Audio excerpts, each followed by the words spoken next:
দুলাভাই এবং আমি একে অপরের দিকে তাকালাম। কিছু একটা চলছে, আমি বুঝতে পারছিলাম। কিন্তু কি? আমার চোখে কিছু রহস্য ছিল, আর তার চোখে অজানা ভয়। এ যেন দুজনের মধ্যে একটি নতুন অবস্থা তৈরি হচ্ছিল, যা ঠিক বুঝে উঠতে পারছিলাম না। দুলাভাই ধীরে ধীরে বললেন, আমার জীবন, আমাদের সম্পর্ক, এগুলো অনেক কিছুই বদলে যাচ্ছে। আমি আর তোমার বোন একে অপরকে ভালোবাসি, কিন্তু কোনো এক মুহূর্তে সবকিছু কেমন যেন ঘুরে গেল। এটাই ঠিক কিনা আমি জানি না, আমার শরীরের মধ্যে এক ধরনের অস্বস্তি ছড়িয়ে পড়ল। কি বলতে যাচ্ছেন তিনি? আমি জানি কিছু একটা গম্ভীর কথা শোনা যাবে, যা আমার জীবনেও পরিবর্তন আনবে। কিছু একটা আমার সাথেও ঘটতে যাচ্ছে। আমি জানি, আমি সঠিকভাবে জানাতে পারছি না, কিন্তু দুলাভাই বলতে বলতে থামলেন। আমি এক ধাপ এগিয়ে এসে বললাম, দুলাভাই, তুমি কি বলছো? এটা কি আমাদের কাছে কোনো দুঃখের খবর, না সুখের? তিনি একটু নিরিবিলি ছিলেন, তারপর মুখে একটুখানি হাসি ফুটল। হ্যাঁ, আসলে এটা সব কিছুই। সুখ, দুঃখ, সবকিছু একসাথে। আমি কিছু বলতে যাচ্ছিলাম, কিন্তু মুহূর্তেই বোনের ফোন বেজে উঠল। তার মুখে চিন্তার ছাপ পড়ল। ফোনটা কেটে দিয়ে সে বলল, তোমার কিছু সমস্যা হচ্ছে কি? তুমি কি কিছু ভাগ করে বলতে চাও? দুলাভাই সোজা হয়ে বসে বললেন, এটা সময়, হয়তো আমি কিছু সিদ্ধান্ত নিতে হবে। তুমি আর আমি, আর আমাদের সম্পর্ক, এগুলো সব কিছু অদ্ভুতভাবে বদলে গেছে। আমি জানি না কিভাবে এগোতে হবে। কিন্তু কিছু কিছু সত্যি কথা না বললে আর পারা যাচ্ছে না। গাড়ির ভেতর, রেস্টুরেন্টের আশেপাশে সবকিছু নিস্তব্ধ হয়ে গেল। মনে হচ্ছিল পৃথিবী থমকে গেছে। আমি কিছু বলতে পারলাম না, কারণ আমি জানি দুলাভাই কি বলতে যাচ্ছেন, সেটা আমাদের জীবনের একটি বড় সিদ্ধান্ত হতে চলেছে। এই মুহূর্তে আমি জানি না সামনে কি অপেক্ষা করছে। বন্ধুরা, আজকের এই গল্পটি আরও স্পেশাল, না দেখলে খুব মিস করবেন। আর দয়া করে গল্পটি ভালো লাগলে ভিডিওটি লাইক, কমেন্ট, শেয়ার ও চ্যানেলটি সাবস্ক্রাইব করে দেন প্লিজ। বছর 4 পর আবার মায়ের বাড়ি ফেরা। শহরের ব্যস্ততা, চাকরির চাপে বারবার আসার ইচ্ছেটা থাকলেও সময় হয়ে উঠত না। কিন্তু এইবারের ফিরে আসার কারণটা একটু ভিন্ন। বোনের বাচ্চার জন্ম হয়েছে। দুলাভাই ফোন করে নিজে বললেন, তোমার ছোট ভাই হয়েছে, না এসে পারছ না কি? ট্রেন থেকে নামতেই পরিচিত স্টেশনের কোলাহল, ঝাঁঝালো চাওয়ালার আওয়াজ, আর একটু দূরে দাঁড়িয়ে থাকা সেই পরিচিত হাসিটা, আমার দুলাভাই। হাসিমুখে এগিয়ে এলেন, ব্যাগটা নিজের কাঁধে নিয়ে বললেন, আমার বোন এত সুন্দর হয়ে গেছে, শহরের হাওয়াতেই বুঝি এমন হয়। আমি হেসে বললাম, আর আপনি আগের মতোই আছেন, একটু মোটা ছাড়া। তিনি হেসে ফেললেন, তোমার বোন বলেই তো, মিষ্টি খাওয়াই বেশি গু। গাড়ির দিকে যেতে যেতে হঠাৎ মনে হল, দুলাভাইয়ের চোখে কি একটু অন্য রকম চাহনি? নাকি আমি শহরের সিনেমা সিরিয়াল দেখে এসব ভাবছি? ঘরে ঢুকতেই বোন এসে জড়িয়ে ধরল, মুখে সেই চেনা উচ্ছ্বাস, তুই এলে সব জমে যায় জানিস। বাচ্চাটার দিকে তাকাতেই মুগ্ধ হলাম। ছোট্ট হাত, নিঃশব্দ নিঃশ্বাস, এ যেন এক নতুন গল্পের শুরু। রাতের খাবারে সবাই বসেছিল। দুলাভাই পাশে বসে খেতে খেতে হঠাৎ বললেন, এই মেয়েটা শুধু লেখাপড়া নয়, রান্নাও ভালো করে। জানিস তো, বাসায় সবার মুখে তোমার রান্নার গল্প। আমি লজ্জা পেয়ে হেসে ফেললাম। পাশে বসা আমার বোন শুধু হাসল। কেউ কিছু বুঝল না, কিন্তু আমার ভেতরে এক অদ্ভুত ঢেউ খেল। ঘরের ভেতরে ঢুকে যখন জানালার পাশে দাঁড়ালাম, তখন বুঝলাম, এই বাসা, এই সম্পর্ক, এই মানুষগুলোর ভেতর কোথায় যেন একটা অদেখা কাঁপুনি আছে। আমি জানি না এই কাঁপুনি কোথায় গিয়ে থামবে। জানি শুধু, এইবারের ফিরে আসাটা শুধুই একটি বাচ্চাকে দেখার জন্য নয়। পরের দিন সকালটা মায়াবী রোদে ভরে উঠেছিল। আমার দুলাভাই সকালবেলা যখন উঠলেন, তখন আমি জানালার পাশে দাঁড়িয়ে বাইরের দৃশ্য উপভোগ করছিলাম। গাছগুলোর পাতার মধ্যে সুরেলা বাতাসের শব্দ, পাখিরা খেলা করছে আকাশে। এমন এক শান্ত সকালে বাড়ির ভেতরেও একটা অদ্ভুত শান্তি ছিল। বোনের কাজে আমি হাত লাগালাম। তার জন্য চা বানিয়ে এনে দুলাভাইয়ের পাশে বসে গল্প করতে করতে খাওয়ার সময়ও কাটল। মাঝে মাঝে তার চোখে একটা অদ্ভুত চাহনি আমি ধরতে পারছিলাম, যেন কিছু বলার আছে, কিন্তু বলছিল না। এই চোখের ভাষা আমি ভালোই জানি, এত বছর পরেও। কিন্তু কি বলবে সে? আমাকে তো আগেও কখনো এমনভাবে দেখেনি। বোন রান্নাঘরে ব্যস্ত, আর আমি আর দুলাভাই বসে আছি টেবিলের কাছে। তিনি একটু বিরতি নিয়ে বললেন, তুমি কি জানো, তোমার বোন আমার জীবনে এক ধরনের রেশমের মতো ছিল। সবকিছু তার ছোঁয়া পেলে নরম আর সুন্দর হয়ে যেত। আমি অপ্রস্তুত হয়ে কিছু বলার আগেই দুলাভাই আমার দিকে তাকালেন। এবার তার চোখে ছিল এক ধরনের গম্ভীরতা। এখন আমাদের জীবনের অনেক কিছুই বদলে গেছে, কিন্তু কিছু কিছু জিনিস যেন ওই আগের মতোই থাকে গু। আমি চুপ করে শুনছিলাম, তার কথা আমাকে ভাবাতে বাধ্য করছিল। কেন জানি না, তার এই কথায় আমি অস্বস্তি অনুভব করছিলাম। এটি কি শুধুই এক ধরনের স্নেহের কথা, না কিছু গভীর অনুভূতি ভেতরে জমা হচ্ছে যা খোলাসা হতে যাচ্ছে? আমার মনেও কিছু প্রশ্ন ঘুরপাক খাচ্ছিল। আমি কি দুলাভাইকে অন্যভাবে দেখছি, নাকি এটি শুধুই পারিবারিক সম্পর্কের এক অংশ? এসব প্রশ্ন আমার ভেতরে জমে উঠছিল, কিন্তু উত্তর কিছুতেই খুঁজে পাচ্ছিলাম না। বোন রান্নাঘর থেকে এসে বললেন, তুমি জানো তো আমাদের বাড়িতে অনেক পরিবর্তন আসছে। বাচ্চা আর সবার এই নতুন দায়িত্বগুলো কেমন যেন এক ধরনের নতুন সম্পর্ক তৈরি করছে। আমি কিছু না বলে মাথা নেড়ে সম্মতি জানালাম। কিন্তু সেই মুহূর্তে আমার মনে পড়ল দুলাভাইয়ের কথা, আমাদের জীবন বদলে যাচ্ছে, কিছু কিছু সম্পর্কই বদলাতে চায় না এই কথাটি যেন কানের ভেতরে বারবার বাজছিল। সেটা কি শুধুই সাধারণ কথাবার্তা ছিল, নাকি এর মাঝে কোনো গভীর অনুভূতি লুকিয়েছিল? এদিন বিকেলবেলা যখন সবার মাঝে মিষ্টি আলাপ চলছিল, দুলাভাই আমার পাশ দিয়ে চলে যাওয়ার সময় আমার হাতে হালকা করে হাত রাখলেন। খুব স্বাভাবিকভাবে, কিন্তু কিছুটা দীর্ঘ সময় ধরে। আমি সেদিকে না তাকিয়ে শুধু খাওয়ার দিকে মনোযোগ দিলাম, যদিও হৃদয়ের মধ্যে যেন একটা আলাদা অনুভূতি হচ্ছিল। রাতে ঘুমাতে যাওয়ার আগে বোন আবার বলল, তুমি কিছু ভাবছ? না, কিছু না, আমি বললাম, যদিও আমি জানতাম কিছু না ভাবার প্রশ্নই ছিল না। আমাদের মাঝে সবই পরিবর্তন হচ্ছে, কিন্তু তুমি কি কখনো বুঝেছ, কখনো কখনো একটিই মানুষ থাকে, যে সব পরিবর্তনের মধ্যেও অপরিবর্তিত থাকে? বোন হালকাভাবে হাসল। যেমন দুলাভাই। আমি কিছু বললাম না, কারণ আমি জানতাম আসলেই কিছু অনুভূতি অজানা থেকে যায়। হয়তো সময় সবকিছু স্পষ্ট করে তুলবে। অপরদিন সকালে ঘর জুড়ে এক অদ্ভুত নীরবতা ছিল। বাচ্চাটি খেয়েছে, তবে এত সুন্দর হাসি, এত মিষ্টি চেহারার মাঝে একটা ভারী অনুভূতি ছিল। আমার মনও ভারাক্রান্ত হয়ে উঠেছিল, কিন্তু আমি কিছুতেই ঠিক বুঝতে পারছিলাম না কেন। বোনের মুখে হাসি ছিল, কিন্তু আমি দেখতে পাচ্ছিলাম তার চোখের মধ্যে কিছু না বলা কথা ছিল, যেন কিছু চাপা অনুভূতি ছিল, যা কখনো বলা হয়নি। এদিন দুপুরের পর থেকে দুলাভাই কিছুটা অস্বাভাবিকভাবে আচরণ করতে শুরু করলেন। কখনোই নিজের মধ্যে এতটা গোপনীয়তা দেখাননি। টেবিলের কাছে বসে খেতে খেতে বারবার ফোনের দিকে তাকাচ্ছিলেন। তার চোখে উদ্বেগ, একটু অস্বস্তি। এটা কি শুধু কাজের চাপ নাকি কিছু অন্য সমস্যা? সব ঠিক তো? আমি সাহস করে প্রশ্ন করলাম। তিনি মুখে কিছু না বলে আমার দিকে তাকালেন। কিছু একটা বলার চেষ্টা করলেন, কিন্তু শেষ পর্যন্ত বললেন না। তার মুখাবধি চাপটা যেন স্পষ্ট হয়ে উঠল।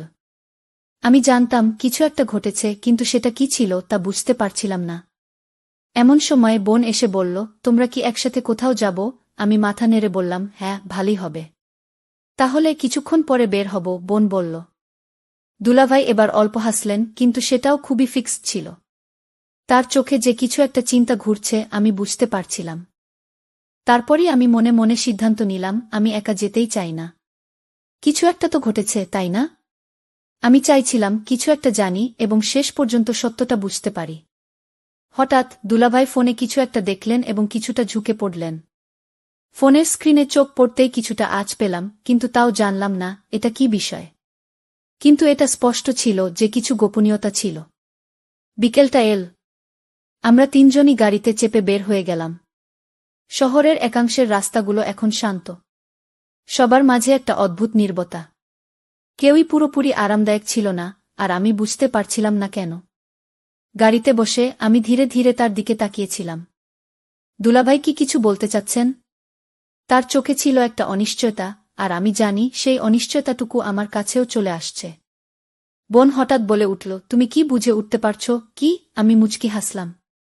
আমি জানি তুমি কিছু ভাবছ, তবে কিছু বলো না। শালীনতাই ভালো। কথা বলতে বলতেই আমি তার চোখে কিছু খুঁজে পেলাম।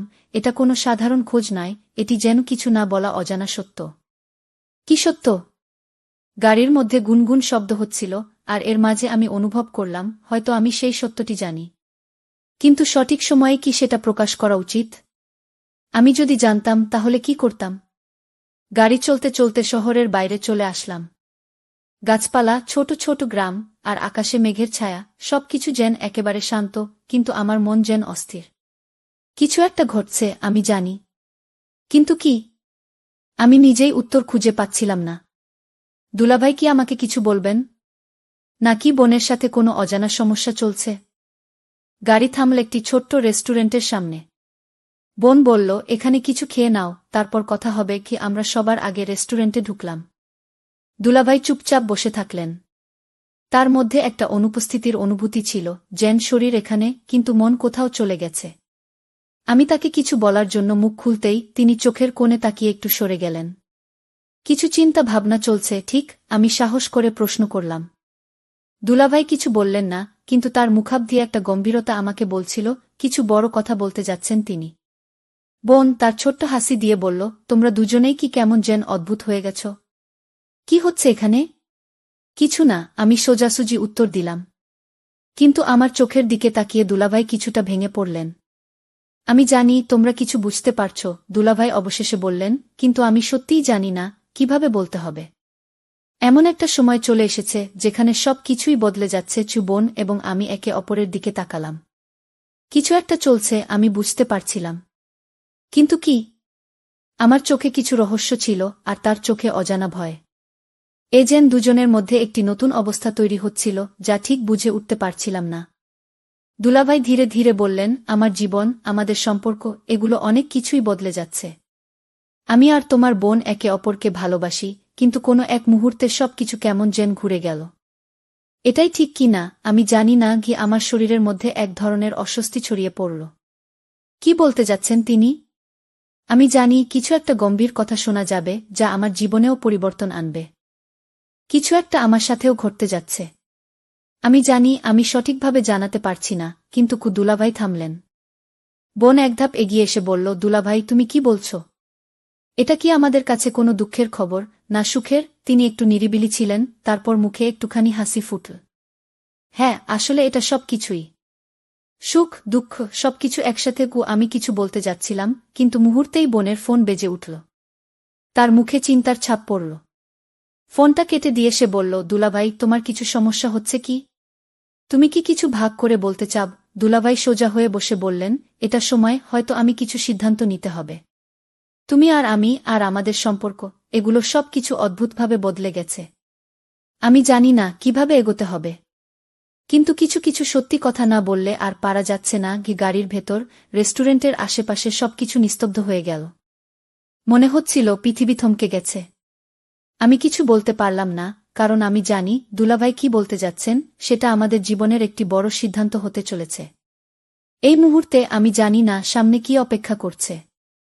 রেস্টুরেন্টের শান্ত পরিবেশে আমি এক মুহূর্তের জন্য মনে হল আমি আর বোন যেন পুরনো দিনের মতো সময় কাটাচ্ছি। তবে আমার ভেতরে এক ধরনের অস্থিরতা ছিল, যা শ্বাস প্রশ্বাসের মতোই গভীর হয়ে উঠছিল।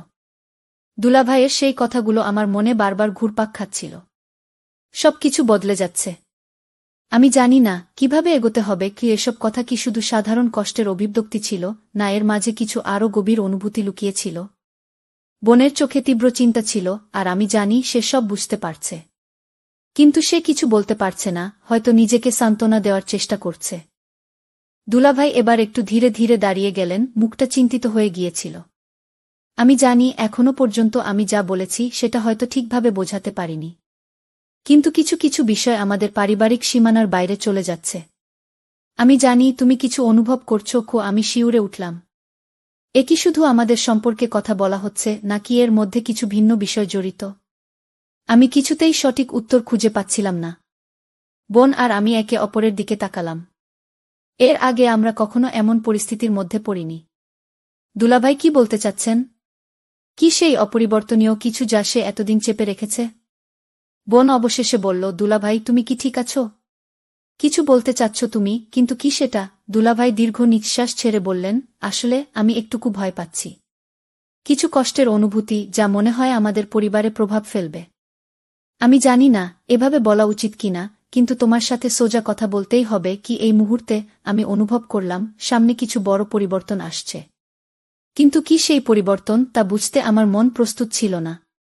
বোন তখন একটু ভয়ে বলল, তুমি কি বলতে চাচ্ছ যে আমরা? দুলাভাই চোখ মুছে বললেন, না, আমি শুধু বলতে চাচ্ছি কিছু সম্পর্ক, কিছু অনুভূতি কখনোই সহজে চলে যায় না। হয়তো এটা আমার এক ধরনের দোষ। কিন্তু এই সম্পর্কের মধ্যে অনেক কিছু আমি বুঝতে পারছি না। কি তাদের কথাগুলো কিছুটা অস্পষ্ট ছিল, তবে একটা বিষয় স্পষ্ট, যে তারা অন্য কিছু বলার চেষ্টা করছেন, কিছু অজানা সত্যি সামনে আসছে। তবে এই মুহূর্তে আমি একদম নীরব। আমার মনে কিছু প্রশ্ন ছিল, তবে তার উত্তর মনের গভীরে চলে গিয়েছিল। কেন? কিভাবে? রেস্টুরেন্টের পরিসরে একটি অদ্ভুত নীরবতা ঢেকেছিল। দুলাভাইয়ের কথাগুলো আমার ভেতরে অজানা দ্বন্দ্ব সৃষ্টি করছিল, কিন্তু কিভাবে এগোতে হবে আমি জানতাম না। আমি শুধু তাদের পরবর্তী কথাগুলোর দিকে তাকিয়েছিলাম। গাড়ি ফিরে আসার পর আমরা সবাই বাসায় পৌঁছলাম। কিন্তু সেখানে ঘরের ভেতরে যেন একটা অদৃশ্য চাপ ছিল, একটি সংকট যা আমাদের সম্পর্কের নতুন দিক উন্মোচন করতে যাচ্ছে। আমি জানি আগামী দিনে কিছু বড় সিদ্ধান্ত আসবে। পরবর্তী কয়েকদিন ধরে বাড়ির মধ্যে এক অদ্ভুত নীরবতা বিরাজ করছিল। আমার মনে হচ্ছে দুলাভাই এবং বোনও কিছু অজানা সমস্যায় ভুগছেন, কিন্তু তা প্রকাশ পায় না। মনে হচ্ছিল বাড়ির সবাই কিছু না বলা অনুভূতির মধ্যে জড়িত। আর সবচেয়ে অদ্ভুত ব্যাপার হল, আমি দুলাভাইয়ের সাথে নিজের সম্পর্কের মধ্যে কিছু পরিবর্তন অনুভব করতে শুরু করেছি। কিছু এমন ছিল যা আমি আগে কখনো অনুভব করিনি। হয়তো এটি সেই সম্পর্কের এক অদ্ভুত দিক, যা সময়ের সাথে সাথে স্পষ্ট হতে শুরু করেছে। কখনো মনে হচ্ছিল দুলাভাই আমাকে একটু বেশি নজর দিচ্ছেন, কিংবা তার মাঝে কোনো অদৃশ্য সম্পর্কের সংকেত রয়েছে যা আমার জন্য অজানা। আমার মনে অনেক প্রশ্ন ছিল, কী কারণে সে এত গম্ভীর হয়ে পড়েছে? কেন সে কিছু স্পষ্টভাবে বলছে না? আমাদের সম্পর্ক কি শুধুই একটি পারিবারিক সম্পর্ক, নাকি এর চেয়েও কিছু গভীর অনুভূতি রয়েছে? এদিন বিকেলের দিকে আমি ঘরের পাশের বারান্দায় দাঁড়িয়েছিলাম। বাতাসের সাথে গাছের পাতাগুলোর শব্দ আর দূরে কোথাও চমকানো আকাশ, একটি শান্ত পরিবেশ। ঠিক এমন সময় দুলাভাই হঠাৎ এসে দাঁড়ালেন। আমি কিছু বলতে যাচ্ছিলাম, কিন্তু তিনি ইশারায় থামিয়ে দিলেন। কিছু বলো না, তিনি একটু থেমে বললেন। আমি জানি তুমি জানো কিছু, তবে যা বলবো সেটা শুধু তুমি আর আমি জানুম। আমার বুকটা ধক করে উঠল। তার চোখে এমন এক ধরনের গাম্ভীর্য ছিল যা আগে কখনো দেখিনি। সেদিন থেকেই আমি বুঝতে পারলাম আমাদের সম্পর্কের মধ্যে কিছু আছে যা কখনো বলা হয়নি। আমি জানি সে আমাকে কিছু বলতে চাচ্ছে, কিন্তু কিছু কারণে তা প্রকাশ করতে পারছে না। তুমি কি বলছো? আমি তার দিকে তাকিয়ে প্রশ্ন করলাম। তিনি কিছুক্ষণ চুপ থাকলেন। তারপর বললেন, আমাদের সম্পর্ক সবসময় একরকম ছিল। আমি কখনোই তোমার কাছে যা অনুভব করেছি সেটা বলিনি।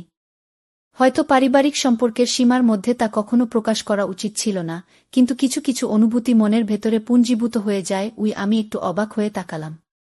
এর মানে কি? সে কি বলছে? কেন এতদিন পর এখন এসব কথা বলছে? আমি জানি তুমি কিছু ভাবছ, কিন্তু কিছু কিছু সম্পর্কের মাঝে এমন কিছু গভীরতা থাকে যা কখনো প্রকাশিত হয় না। আমি কখনো তোমাকে আঘাত দিতে চাইনি, কিন্তু আমাদের মধ্যে এক ধরনের বন্ধন তৈরি হয়েছিল যা আমি কখনো সহজভাবে বুঝতে পারিনি। তিনি আরও কিছু সময় চুপ থেকে বললেন। তার কথাগুলো আমার ভিতর কেমন যেন অস্বস্তি ছড়াচ্ছিল। আমি বুঝতে পারছিলাম না সে কি আসলেই নিজের অনুভূতি জানাচ্ছে নাকি কিছু অন্য উদ্দেশ্য আছে। কেন সে এতদিন চুপ ছিল তাকে আরও প্রশ্ন করতে গিয়ে আমি শুনলাম বোন রান্নাঘরে আসছেন। আমি দ্রুত মুখ ফিরিয়ে নিলাম এবং সোজা ভিতরে চলে গেলাম। তার সঙ্গেও আমার কিছু কথা ছিল, কিন্তু দুলাভাইয়ের কথাগুলো মনে একেবারে স্থির হয়ে গেল। সে কি আসলেই আমাকে অন্যভাবে দেখছে? এটা কি শুধুই পারিবারিক বন্ধন, নাকি কিছু অব্যক্ত ইচ্ছা যা গভীর অনুভূতির সঙ্গে মিশে গেছে? বোন এসে বলল, তুমি কি ঠিক আছো? তোমাদের কি কিছু কথা হয়েছিল? না, কিছু না, আমি শান্ত স্বরে উত্তর দিলাম। কিন্তু জানি না কেন আমার মধ্যে এমন এক অনুভূতি ছিল যেন সব কিছু বদলে যাচ্ছে। বোনের মুখে ছিল এক ধরনের উদ্বেগ। তুমি যদি কিছু অনুভব করো বা কিছু জানতে চাও তো বলো। সবসময় আমাদের কাছে থাকো। কিন্তু আমি কিছু বললাম না। আমি জানতাম কিছু গভীর এবং জটিল সম্পর্কের ভেতরে আমি ঢুকে পড়েছি, যেখানে না বললে কিছুই স্পষ্ট হবে না। আমি কি চাইছিলাম, আর দুলাভাই কি চাইছিল? রাতের খাবার শেষে সবাই যখন ঘরে চলে গেল, তখন আমি আর দুলাভাই একসঙ্গে বসেছিলাম। তার চোখে একটা গভীরতা ছিল যা আগে কখনো দেখিনি। ঠিক তখনই আমার মনে হলো, এটা শুধুই পারিবারিক সম্পর্ক নয়, এখানে কিছু গভীর অনুভূতি এবং সংকট লুকিয়ে আছে যা সামনে আসছে। রাতের নিস্তব্ধতা যেন আমার মনে এক অদ্ভুত ভার তৈরি করছিল। চাঁদের আলো জানালার ফাঁক দিয়ে ঘরের ভেতরে পড়ছিল, আর বাইরে হালকা বাতাসে পাতার দোল। আমি বসেছিলাম বারান্দার কোনায় চুপচাপ। মাথার মধ্যে দুলাভাইয়ের কথাগুলো ঘুরপাক খাচ্ছিল। ঠিক তখনই ধীরে ধীরে দরজার শব্দ শোনা গেল। আমি পেছনে তাকিয়ে দেখি দুলাভাই। সে নীরবে আমার পাশে এসে দাঁড়াল। কিছু বলল না। আমি তাকে জিজ্ঞেসও করলাম না কিছু। শুধু একে অপরের নীরবতা অনুভব করছিলাম। মনে হচ্ছিল শব্দের চেয়ে এই মুহূর্তটাই অনেক কিছু বলে দিচ্ছে। একসময় সে শান্ত গলায় বলল, তুমি কি জানো, কিছু অনুভব শুধু অনুভবই থাকে। না বলা, না বোঝানো, কিন্তু গভীর আমি শুধু মাথা নেড়ে সম্মতি দিলাম। আমাদের মাঝে তখন এক অদ্ভুত শান্ত ঘন ঘন নিঃশ্বাস। যেন দুইজন মানুষ দুটি দিক থেকে এক বিন্দুতে এসে থেমে গেছে। দুলাভাই আমার হাত ছুঁয়ে বলল, তোমার চোখে এক ধরনের প্রশ্ন দেখি। আমি জানি আমি এই জায়গায় আসতে চাইনি। কিন্তু কখনো কখনো সম্পর্ক নিজের পথ খুঁজে নেয় কি। তার আঙুলের ছোঁয়া ছিল কোমল, কিন্তু সেই ছোঁয়ায় ছিল এক গভীর কাঁপুনি। আমি সরে যাইনি। জানতাম এই মুহূর্তটা স্বাভাবিক নয়, কিন্তু একেবারে নিষিদ্ধ নয়। চাঁদের আলোতে তার চোখে যেন কিছু আবেগ জমেছিল। সে আমার মুখের দিকে তাকিয়ে রইল কিছুক্ষণ।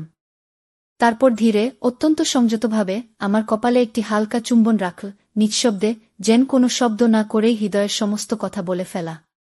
আমি চোখ বন্ধ করলাম। এই চুম্বনটুকু ছিল কারো প্রতি কোনো দাবি নয়, ছিল একটি অজানা অনুভবের নীরব স্বীকৃতি। এরপর সে ধীরে পেছনে সরে গেল, বলল, তোমাকে কষ্ট দিতে চাই না। কিন্তু অনুভূতিগুলো থামানো যায় না, সবসময় সে চলে গেল, আর আমি বসে রইলাম বারান্দায়, ভরা চাঁদের আলোতে, ভেতরে এক কাঁপা কাঁপা অনুভূতি নিয়ে। জানি আজকের রাতের পর সবকিছু বদলে যাবে। সম্পর্ক, দূরত্ব, অনুভব, সবকিছু। তো বন্ধুরা, ভিডিওটি ভালো লাগলে কমেন্টে জানাবেন। এইরকম ভালোবাসার গল্প শুনতে চাইলে চ্যানেলটা সাবস্ক্রাইব করুন এবং পাশে থাকুন আর আপনার বেল আইকনটা বাজিয়ে রাখুন, যাতে নতুন ভিডিও আপলোড করা মাত্র আপনারা দেখতে পারেন।